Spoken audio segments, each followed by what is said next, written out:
Austin was rummaging through his old house in search of items held close to him during his childhood. He found his Nintendo GameCube and began to reminisce about all the fun games that he used to have for it. He recalled that his favorite game was Luigi's Mansion. Eager to find the game and play it again, he searched for it until nightfall. Many games were found, but it was just his luck that he didn't find the one he wanted.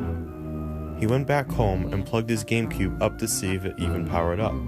And not until he booted up the main screen that the GameCube plays if no disc is inserted did he realize that he actually had his old memory card in the front of it. Because he was allowed to play the game, he checked to see if his save file of Luigi's Mansion was still there. It was, but not under the name of the game.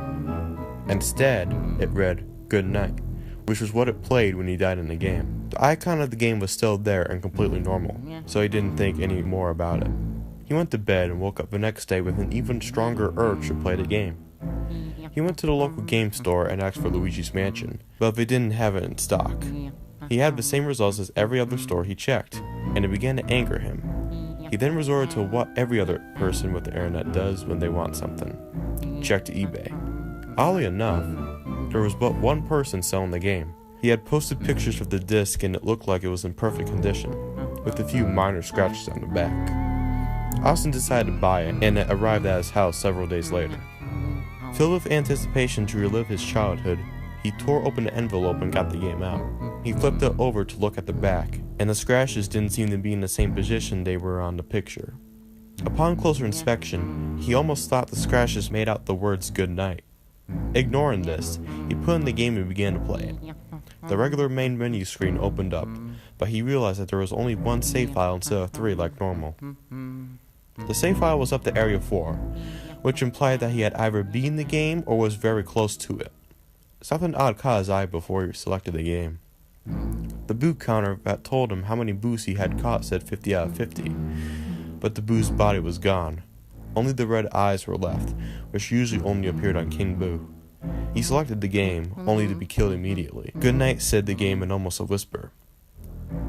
It was odd, especially because the game had never read it out loud before, or at least not that he remembered.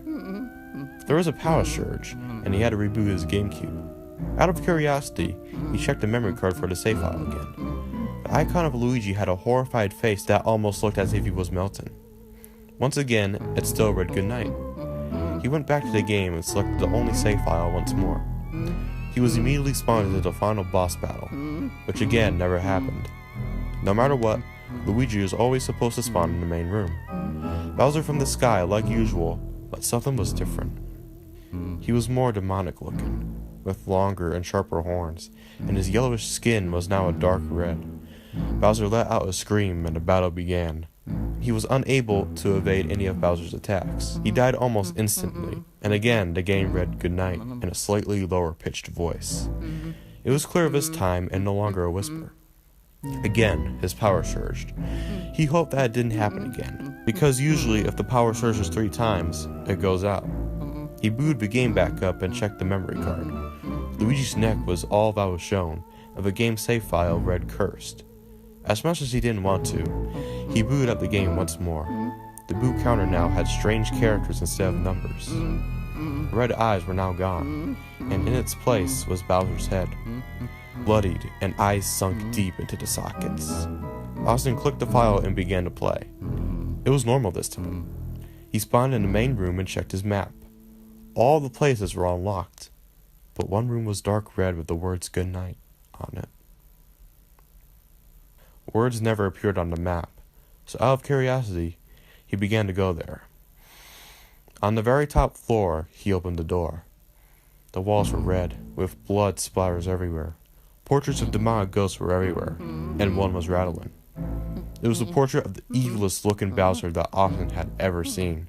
He sucked it up using the Poltergust 3000, and immediately Luigi's health shrank to 0. The game screamed "Goodnight." The power went completely out at his house, but his TV was left on. A frightening image was shown. It was him, except his face was melting and dripping down his body. He screamed and was instantly knocked to the ground. Someone was standing over him, but he couldn't see as everything was a blur. "Good night, Austin," it said. And Austin was knocked lifeless, slamming against the wall. Neighbors claimed to have heard a loud, almost alien-sounding scream, almost as if someone had edited it using an unnecessary amount of reverb. One neighbor was outside on his afternoon jog, and he actually saw the lights go out in Austin's house. His story goes like this. The lights went completely out, and then a flash of green shone through the windows. I heard Austin scream in panic, and then a thump. I went up to his house to see if I could help because it sounded like he was in danger. As I turned the doorknob, it was almost as if someone whispered goodnight to me. I walked in, and no one was there. Only a very small disc which looked to be a video game. It was green and had been named Luigi's Curse. I began to explore around, and that's where I found Austin, lifeless. A look of horror was frozen on his face, a scar on his forehead that almost resembled a dinosaur of some sort. I called 911, and he was announced dead on the spot. Professionals and doctors claim that Austin died of a heart attack. Maybe it was, and maybe it wasn't. I guess it is really up to you to decide. One puzzling factor, though, was that scar on his forehead. No one seemed to remember him having it, but was sure there now. His family decided that he should be cremated, and his ashes kept. As he was being cremated, however, the person noticed that it was almost as if his skin from his head had turned to liquid, and was dripping down his sides. From the crackling fire, it was almost as if he heard, "Good night."